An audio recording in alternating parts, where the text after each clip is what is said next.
सिर्फ दुश्मनों पे नजर रखना काफी नहीं है, उतनी ही नजर उनके दोस्तों पर भी होनी चाहिए। क्योंकि अक्सर क्या होता है, हम दुश्मन को खत्म करने की पूरी कोशिश करते रहते हैं लेकिन वो बच जाते हैं। क्यों?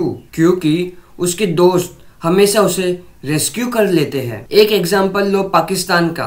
कितने बार वो तबाह होने की कगार पर आ गया था, लेकिन हर बार उसे उसके दोस्त ने बचा लिया। कभी सऊदी ने, कभी बाकी अरब देश ने, कभी अमेरिका ने, कभी चाइना ने। हर बार पाकिस्तान को बैंक करप्ट से होते होते बचा लिया उनके दोस्तों ने। और अब एक नया प्लेयर आ चुका है जो पाकिस्तान की फौज को मॉडर्न और पावरफुल बनाने में लगा हुआ है, और वो देश है टर्की। हाँ दोस्तों, ऑपरेशन सिंदूर में टर्की ने खुलकर पाकिस्तान का साथ दिया था। मतलब सीधी बात ये है दोस्तों कि दुश्मन से ज्यादा डेंजरस उसके दोस्त होते हैं जो हमेशा उसके पीछे खड़े रहते हैं। ये भी देखो, टर्की ने अपने सोल्जर्स भी भेजे हैं ताकि वो पाकिस्तानी फौज को ड्रोन चलाना सिखा सके। उन्होंने मॉडर्न ड्रोन्स दिए ताकि पाकिस्तान इंडिया के सामने टक्कर दे सके। और बात यही रुकती नहीं, टर्की फ्यूचर में भी एडवांस हथियार देना चाहता है। इसीलिए जितना ज्यादा टर्की ताकतवर होगा उतना ही बड़ा चैलेंज इंडिया के लिए वो बन जाएगा। सबसे बड़ी दिक्कत ये है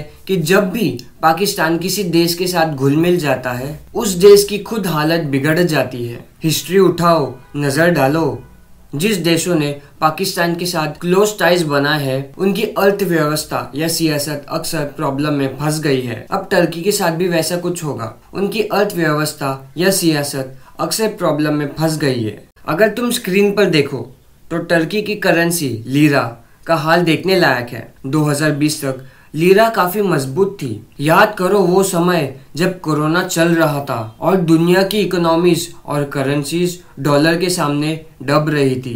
फिर भी लीरा लगभग $1 के मुकाबले 7 के आसपास मिलती थी। मतलब काफी स्टडी और रिस्पेक्टेबल थी। उस वक्त लोग कहते थे कि लीरा को शायद ग्लोबल ट्रेड करेंसी का स्टेटस मिल सकता है।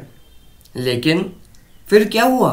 टर्की ने पाकिस्तान के साथ ज्यादा नजदीकी बढ़ा दी और उसके बाद लीरा की हालत गिरती ही चली गई। 2020 के बाद लीरा इतने तेजी से क्रैश हुई, जो पहले 7 के आसपास थी वो आज 40 से 42 तक पहुंच चुकी है। हाँ दोस्तों, ये एक भयंकर गिरावट है और इसी वजह से जियोपॉलिटिक्स में नए खतरे सामने आ रहे हैं। मुझे अच्छे से याद है 2022 में टर्की की करेंसी लीरा उस वक्त 13-14 के आसपास थी। लेकिन अगर पाकिस्तान के साथ टर्की का रिश्ता ऐसे स्ट्रॉन्ग रहा तो जल्दी ही आप इसे 30 से 35 के लेवल पे देख पाओगे। और मेरे जो फ्रेंड्स है वो ये भी कहते थे कि यार कोई भी देश की करेंसी इतना ज्यादा कैसे गिर सकती है। 5-10% होता है पर इतना नहीं पॉसिबल है। मेरी बातों को नोट कर लो, इस साल के एंड तक या मैक्सिमम अगले साल के जनवरी-फरवरी तक ये 50 के लेवल को क्रॉस कर सकती है। और वो भी दिन दूर नहीं जब टर्की की लीरा इंडियन डॉलर के सामने इंडियन रुपीस से भी कमजोर हो सकती है और 100 के आसपास खड़ी मिलेगी। ये मैं हवा में नहीं कह रहा, इसके पीछे रीजन है टर्की का रैपिडली बढ़ता हुआ कर्ज।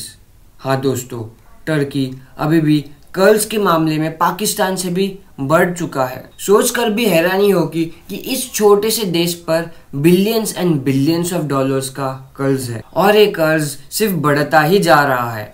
हर साल लगभग $60 बिलियन का कर्ज नया उठाया जा रहा है। और टर्की की गवर्नमेंट की हालत भी समझ लो। लास्ट सितंबर 2024 इन्होंने कर्ज का अपडेटेड डेटा रिलीज किया था, तब 1 साल होने को आया था। लेकिन अब इन्होंने डेटा रिलीज करना बंद कर दिया है क्योंकि कर्ज इतनी तेजी से बढ़ रहा है कि अगर लोगों को पता चल गया तो पैनिक फैल सकता है। और ये भी देख लो, आज टर्की में अगर किसी लोकल से पूछ लो या सोशल मीडिया पे न्यूज चेक कर लो तो एक ही बात सामने आएगी, जॉब्स बहुत कम है। लेकिन जो लोग जॉब कर रहे हैं वो अपनी सैलरी मिलते ही सबसे पहले एक्सचेंज के पास जाते हैं और अपनी लीरा को डॉलर में कन्वर्ट कर लेते हैं। मतलब अपना पैसा सेफ रखने के लिए ये लोग डॉलर में शिफ्ट कर रहे हैं। लोगों का भरोसा लीरा पर नहीं रहा। कोई नहीं जानता कि करेंसी और कितनी गिर सकती है।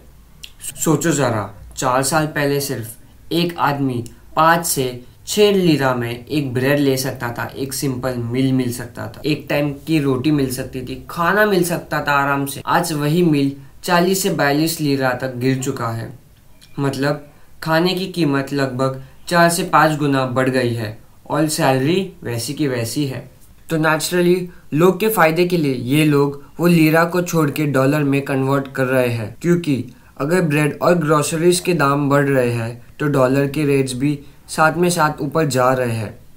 और सिंपल लॉजिक है, अपना पैसा सेफ रखना है तो लीरा छोड़कर डॉलर ही बेटर रहेगा। इससे आदमी को खुद नुकसान ना हो, लेकिन इसे एक डेंजरस साइकिल बन चुकी है। सोचो जरा, जब लोग अपनी करेंसी पर भरोसा नहीं करते, वो लीरा को जल्दी से जल्दी मार्केट में बेच देते हैं और ये जैसे ही होता है डॉलर की डिमांड बढ़ जाती है और जितनी डिमांड बढ़ेगी उतनी लीरा गिरते जाएगी।